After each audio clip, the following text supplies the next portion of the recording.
Ke-39, rambut setengah basah. Baby sudah menyampaikan undangan pernikahan Dija. Satu untuk Ustadz Hamad dan dirinya dan satunya lagi ia sampaikan ke Gus Hanan. Rencananya mereka akan berangkat bersama, berhubung ini ada di pelosok juga. Butuh lebih dari 4 jam perjalanan dengan mobil. Plus di sini yang punya mobil hanya Gus Hanan. Jadi alangkah baiknya mereka pergi bersama dengan menumpang mobil si calon pak kiai itu.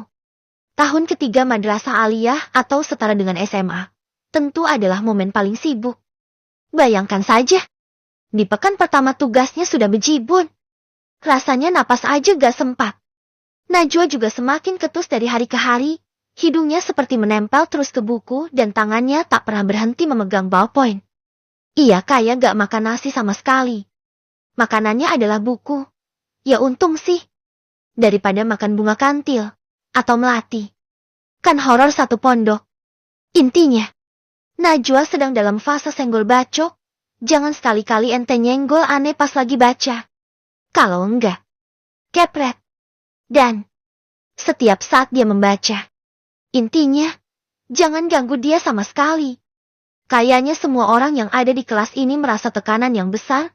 Satu-satunya yang happy dengan semua ini adalah Najwa. Si ketua kelas yang rajin belajar tapi nilainya juga biasa aja. Kayaknya semakin banyak yang harus ia pelajari, ia semakin happy bisa baca. Raut wajah Najwa saat membaca bibirnya senyum tapi matanya ketus. Kalau ada yang ganggu dia pas lagi baca, bibir itu akan menipis dan mencebik. Matanya menusuk langsung ke relung hati yang terdalam. Killer eyes. Inilah definisi bombastic. Side eyes, criminal offensive. Side eyes. Kalau saja pandangan bisa membunuh orang dan mengirimnya 2 meter di bawah tanah, sudah pasti Najwa akan dipenjara saat ini. Karena dengan tatapan matanya, ia bisa mengubur semua orang di sini. Kelam sekali momen ini. Terlalu getol ngejar nilai. Embok ya kayak baby. Tawakal sepenuhnya. Tugas terbaru baby adalah mencari data kejadian apa saja yang terjadi di kerusuhan tahun 98. Apa pemicunya dan apa saja yang terjadi, lalu apa saja yang dilakukan sampai kerusuhan itu mereda. Ia harus melakukan sebuah presentasi. Sendirian pula. Ini adalah tugas kelas ekonomi. Berhubung dia mengambil jurusan IPS. Ya baby kan gak sanggup ngambil kelas IPA juga. Otaknya gak sanggup menghafal semua nama Latin dari makhluk hidup. Apalagi fisika, MTK dan kimia. Sudah di luar batasnya. Kok ia hoki banget dia? Dia dapat jatah presentasi besok pula. Oh, hebat. Walhasil, baby yang kalut. Mencari bahan di perpustakaan, dan hasilnya nil. Tak memuaskan. Sama sekali. Jadi, ia mulai berpikir keras. Apa yang harus ia lakukan? Ia tak tahu sama sekali apa yang terjadi saat itu. Ia hanya tahu kerusuhan 98 itu banyak korbannya. Itu saja. Lalu baby yang kalut baru ingat kalau di rumah suaminya ada laptop. Handphone juga bisa. Tapi lebih enak pakai laptop untuk mengetik. Ia bisa tuh ngerjain pakai laptop itu, dan minjam wifi-nya handphone milik pak suami. Ya kan ini keuntungannya punya suami guru. Baby mencari celah sampai ia bisa menuju ke rumah pak kiai. Bukan hal sulit. Ini sudah jadi langganannya selama ini. Dia juga dengan mudah lolos. Saking seringnya warawiri, jadi seolah ia sudah biasa saja mondar-mandir ke sana. Padahal, dia tak menuju ke rumahnya Pak Kiai. Tapi lurus lagi menyusuri lorong berbatu bata menuju rumah Hamad. Ia mengetuk pintu dan mengucap salam. Mudah-mudahan ada orangnya di dalam. Tak ada jawaban tapi, baby sudah mengetuk 2 kali dan mengucap salam. Fix ini gak ada orang.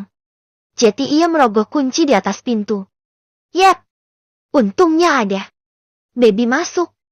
Dan langsung mencari keberadaan laptop milik Hamad yang ia tahu. Disimpan di bawah kasur. Iya dong di bawah kasur banget. Di laci bawah kasur maksudnya. Ia membuka laptop itu. Tapi mikir. Lah kalau gak ada wifi-nya gimana caranya? Ngetik aja dulu pembukaannya. Baru nanti browsing pas Mas Hamad pulang. Kan bentar lagi. Gumamnya pada diri sendiri. Memang kalau dilihat ini jamnya Hamad selesai ngajar dan ke rumahnya lagi. Jadi ia hanya perlu menunggu dengan sabar. Dan berdoa. 1 jam? 1 jam sudah ia duduk dengan doa. Semoga Hama cepat datang dan ia bisa mengerjakan kata pembukaan yang ia karang. Elah, seharusnya semua tugasnya ini sudah selesai. Tapi ini, masuk ke Miss World aja belum? Astoge. Lemetit parah ini laptop. Baby yang sampai depresi sendiri dan mengucir asal rambutnya yang sudah kocar-kacir di dalam kerudungnya. Ia tak sempat buka kerudung dan sekarang sudah hampir ketiduran di depan laptopnya. Saking lama banget. Semua jurus sudah ia keluarkan. Ya semua jurus yang ia tahu. Masalahnya ini masuk ke Windows-nya lama banget. Sekalinya masuk, nyahang. Ia sudah coba hapus file temp. Tapi mau ke file tempnya aja setengah mati. Sampai pintu depan terbuka. Dan itu adalah Hamad. Baby juga lupa nggak ngunci lagi pintunya dari dalam. Untung yang datang Hamad, bukan orang lain. Loh, Baby, lagi apa? Tanyanya heran melihat Baby semi-depresi menghadapi komputernya. Ini. Lemot banget mas. Aku ada tugas lagi. Keluhnya. Ia menceritakan apa yang terjadi dan niatannya ngerjain tugas pakai laptop ini. Dengan wifi dari handphone Hamad juga. Loh, teman kamu yang lain ngerjainnya gimana? Baby menaikkan bahunya. Mana sempat ia memikirkan yang lain. Terus, kan di sini gak ada printernya. Mau gimana? Baby kini tersenyum lebar. Minta tolong kamu buat ngeprint di depan. Hehe, kan bisa pakai flash disk. Jawab Baby cerdas. Oh, gitu. Hamad menjawab dengan tenang. Ia memastikan pintu terkunci lagi dengan mengecek ke pintu. Baru ia membuka baju kokonya, lalu ia gantung di salah satu paku yang ada di area tempat tidur. Mana coba? Ucapnya dan duduk di dekat Baby. Tadinya Baby sudah mau bergeser, tapi pria itu malah duduk di belakangnya lalu menahannya agar tak perlu bergerak lagi. Jadi mereka seperti orang baris tapi duduk. Tangannya yang panjang bisa aja memegang laptopnya, mencari apa yang salah. Dia gampang aja kok. Ngutek-nguteknya dan pointer sudah bisa berjalan lancar, gak super lemot kayak sebelumnya. Mungkin karena ribet, Hamad langsung mengangkat pinggang Baby dan meletakkannya di pangkuannya. Meletakkan satu tangannya di perut Baby sementara yang satunya ada di laptopnya. Ini posisinya kok agak. Udah makan? Tanyanya dengan suara ngebasnya. Suara yang bikin Baby merinding duluan. Udah. Udah sholat. Tanyanya lagi pelan. Masih dengan suara yang sama. Ngebas dalam. Udah. Oh. Diam. Ia mengumek-umek laptopnya dan sampai ke bagian setting. Entah apa yang dilakukan, lalu setelahnya laptopnya diresak olehnya. Ini terus. Udah bisa. Tanya Baby heran. Kalau sudah bisa kok dimatiin. Kan dia belum kerja sama sekali. Lah terus gimana? Dan apa kabar tugasnya? Coba dulu. Lalu dari belakang. Hamad melepas kerudung Baby, membuat rambutnya sekali lagi tergerai. Dan satu tangannya lagi membuka satu kancing gamisnya yang paling atas. Malah gamisnya cuma ada 3 kancing lagi. Kok lincah sekali tangan ini? Mas, mau ngapain? Tanya Baby suaranya jeti semi panik. Lah kok dibuka semua? Kamu udah sholat kan? Iya. Terus? Baby baru sadar. Kenapa juga ia keceplosan begini?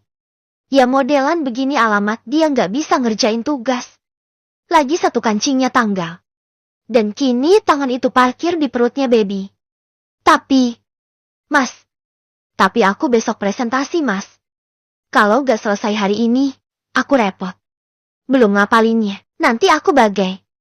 Wajah Baby kini dibelokkan dan bibirnya bertemu di tengah jalan. Aku bantuin. Ucapnya di sela ciuman. Nenegem, Baby hanya bisa bergumam tak jelas.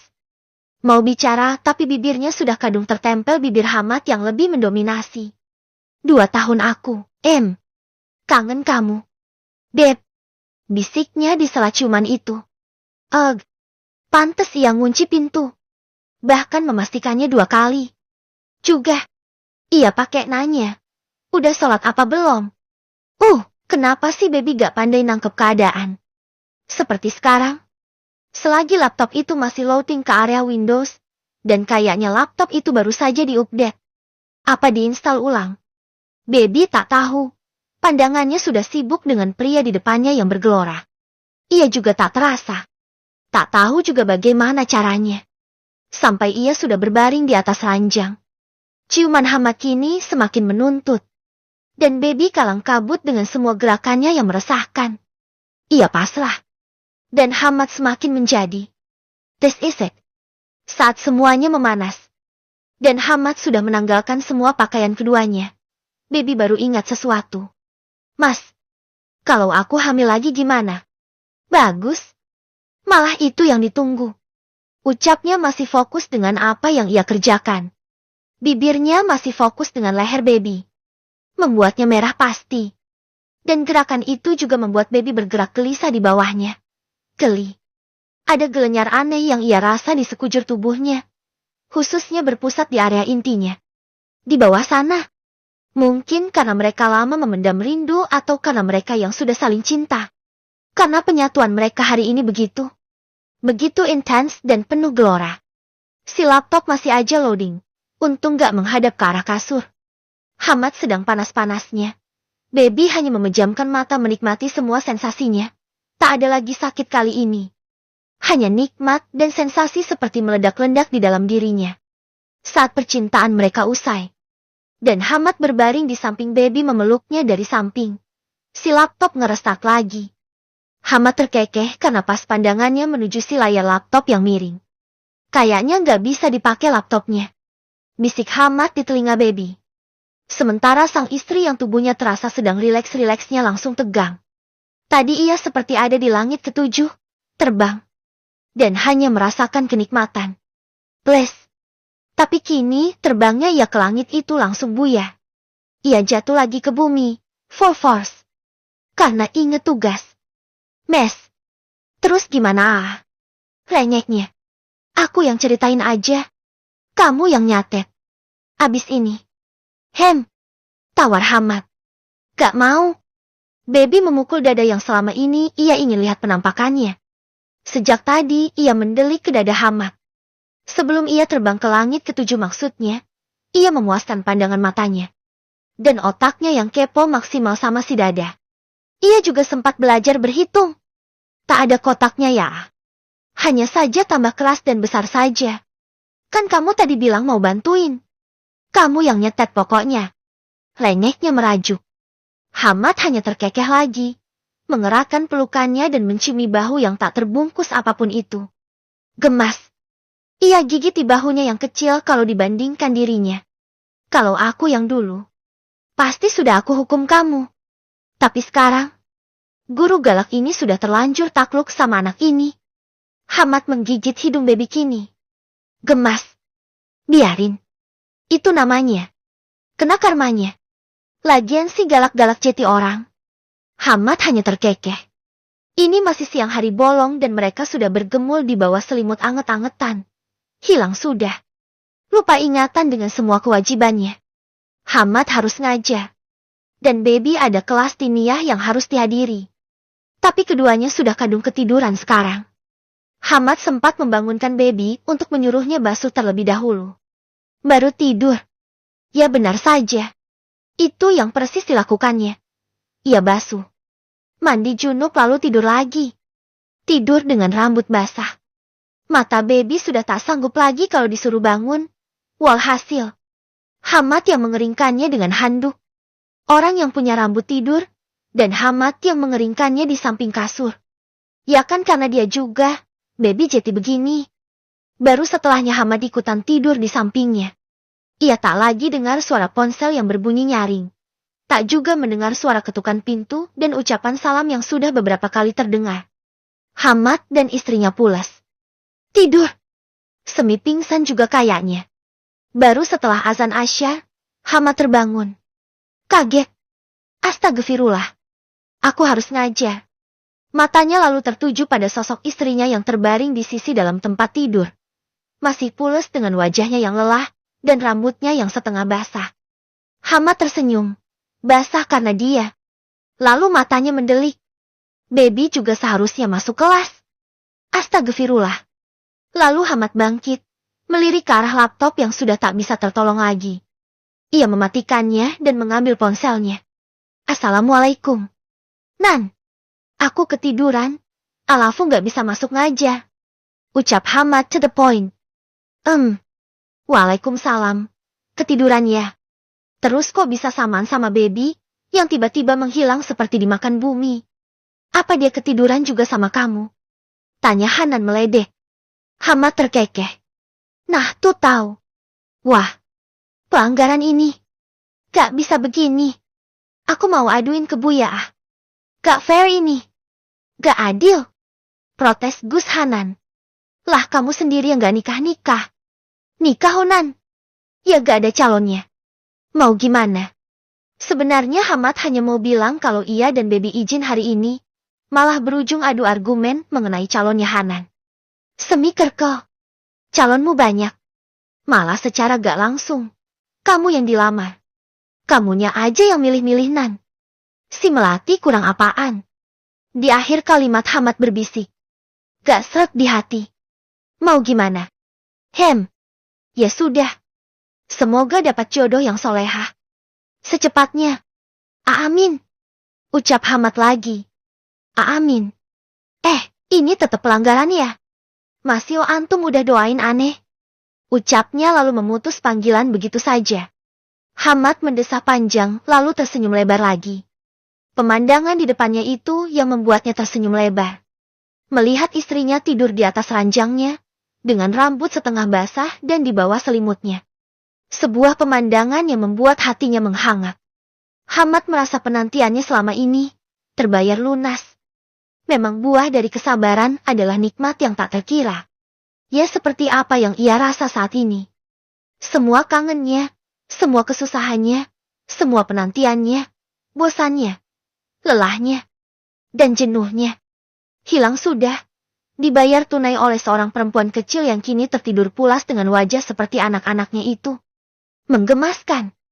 Setelah sholat Asya, baby yang sudah sadar juga ia telat masuk kelas.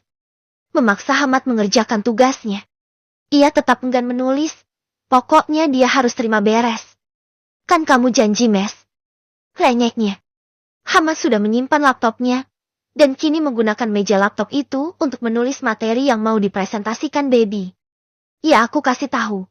Kamu yang nulis beb. Kalau aku yang nulis nanti aku yang pinter. Kamu gimana mau presentasinya coba? Jawab Hamad berusaha sabar. Nanti aku baca. Semua materinya lah. Seloroh baby lagi. Ia mati-matian akan berjuang biar gak keluar tenaga ngerjain pre. Siapa suruh dia dikuras tenaganya duluan? Mau ngerjain pre. Malah dikerjain. Baby. Satu kata. Dan satu lirikan tajam. Nada suaranya juga sudah kembali ke Ustadz Hamad yang ketus bin galak. Baby mendengus. Ya iya. Iya. Mas mah. Curang. Ini namanya gak konsisten. Menjilat udah sendiri. Tadi bilangnya kamu yang kerjain. Malah aku ujungnya nulis. Manual lagi. Kan kalau ngeprint enak. Tinggal ngasih garis bawah. Kopes doang dari komputer. Ini mah. Sama aja bohong. Baby kalau urusan merenyek memang ahlinya.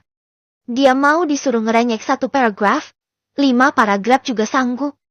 Baby. Nada itu lagi. Seperti menegur. Iya. Ayo. Apaan deh? Aku tulis. Ucapnya merajuk, malas-malasan megang ballpointnya. Hamad terkekeh pada akhirnya. Kini dia nggak bisa marah lama-lama. Karena melihat bibir itu mencucu dan pipi kurus yang tiba-tiba digembungkan karena merajuk terlihat sangat lucu. Super lucu. Menggemaskan. Membuat ia ingin lanjut lagi menjamah tubuh istrinya itu. Tapi bisa tambah kacau nanti. Kamu kasih judul dulu. Kerusuhan massa di tahun ke-1998. Terus bawahnya kasih penjelasan. Di tahun 1998 khususnya di bulan Mei hampir menyebar ke seluruh kota di Indonesia. Hamad mendiktekan sementara baby dengan cemberut menuliskannya. Sesekali ia protes karena Hamad terlalu cepat berbicara. Yang bener. Jangan ngarang loh. Keluhnya. Yang ada ia kena cubit oleh Hamad. Bener dong. Aku udah lahir. Aku tahu ceritanya. Detil. Ucapnya sungguh-sungguh. Palingan baru lahir. Ya kan? Hamad terkekeh. Kok tahu? Ia tertawa lagi. Baby masih cemberut. Dia kawin sama suami sendiri. Urusan presentasi sudah beres. Dan Baby berkeras mau pulang ke asrama. Sementara Hamad masih modus agar Baby tinggal di rumahnya. Pada akhirnya Baby menang. Ia berberes dengan kertas yang sudah ia tulis panjang. Untuk materi presentasi besok. Untung rambutnya sudah kering sekarang. Kalau basah, kan jadi pertanyaan nanti sama anak asrama. Aduh, malah kena hukuman gak masuk kelas lagi. Keluhnya. Ia tak masuk kelas diniyah dan pasti ia akan dihukum. Ia tidak dihukum. Malah sekarang ia diberi keleluasaan khusus oleh Pak Kiai. Baby diberi kelonggaran tidak masuk kelas diniyah sebagai gantinya. Ia akan diajar langsung oleh Bunyai. Sebuah kabar yang membuat satu pondok heboh. Bunyai yang ngajarin Baby sendiri. Padahal para ustadzah di sini saja. Gak ada yang dapat kesempatan seperti itu. Baby beralasan, karena dia sering dimintai tolong mengecat kaligrafi. Jadi karena waktu yang sempit. Ia dicari jalan keluar seperti ini. Padahal mah, bukan Bunyai gurunya. Tapi Hamad. Yang dipelajari juga campuran, bukan hanya kitab. Tapi pelajaran hidup sebagai istri yang solehah. Tapi ya karena Baby memang sudah tak terlalu akrab dengan anak asrama, semenjak kepergian Dijah. Ia merasa lebih nyaman. Seperti hari ini, selepas zuhur ia sudah bisa langsung ke rumah Pak Kiai, karena hari ini adalah hari pernikahannya Dijah. Ia sudah siap dengan gamisnya. Gamis terbaik yang ia punya yang dibelikan Hamad untuknya. Gamis yang ia simpan di lemari Hamad untuk acara seperti ini. Sepatunya juga sudah berbeda. Sudah dibelikan baru. Hehehe. Ada enaknya juga jadi istrinya Ustadz. Ia sudah siap, walau wajahnya tak pakai make up. Ya dia nggak punya make up juga kok. Sini Beb. Panggil Hamad yang sudah memakai baju koko dan celana hitam. Tadinya ia mau pakai gamis putih, tapi langsung dilarang oleh Baby. Karena nanti nyanyiin mantan lelakinya. Hehe. Baby menoleh. Kenapa? Sini. Duduk sini. Pinta Hamad. Meminta Baby duduk di kasur. Baby langsung menyilang tangannya di depan. Aku udah mandi, udah ganti baju. Jangan aneh-aneh Mas ya. Lengeknya sudah negatif thinking. Hamad terkekeh. Siapa yang mau aneh-aneh? Aku mau ngasih bedak sama lipstik itu. Biar bibirnya nggak pucat. Ucap Hamad nyinyir lebar. Ia sendiri yang membelikannya untuk Baby. Sengaja juga memilih warna yang natural.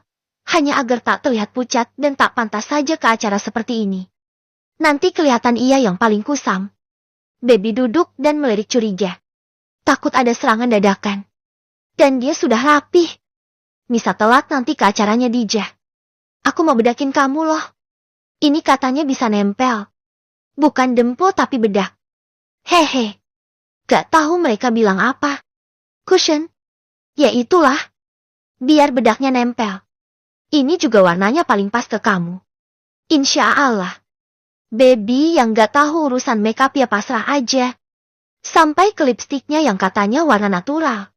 Selesai. Ia berdiri di depan cermin. Mengagumi hasil karya Hamad yang luar biasa. Ia terlihat seperti dirinya. Tapi beda kelas.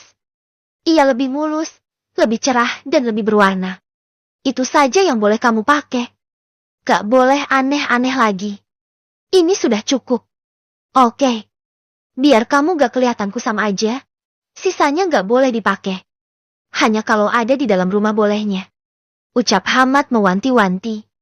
Baby mengangguk saja pasrah. Mereka keluar dan katanya si Gus Hanan sudah menunggu di dalam mobil di parkiran. Jadi mereka hanya perlu keluar dan masuk ke mobil. Sudah di dalam mobil, Baby duduk di belakang. Sementara Hamad dan Hanan di depan. Ini akan jadi perjalanan lumayan jauh. Loh, Nan, kamu pakai gamis putih? Tanya Hamad melirik ke arah Gus Hanan. Baby yang mendengar hal itu ikutan melongok. Lah iya, gumamnya.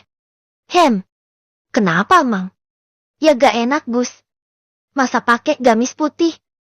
Biasanya kan manten yang pakai gamis putih. Mas Hamad aja aku minta ganti baju. Masa saingan manten? Nanti gantengan tamunya dari mantennya kan bahaya. Salah fokus nanti. Jelas baby pelan. Mobil sudah melaju. Hanan terkekeh sinis. Ya sengaja. Lihat aja. Mana yang lebih ganteng? Aku apa dia? Ucapnya menantang. Lah kok,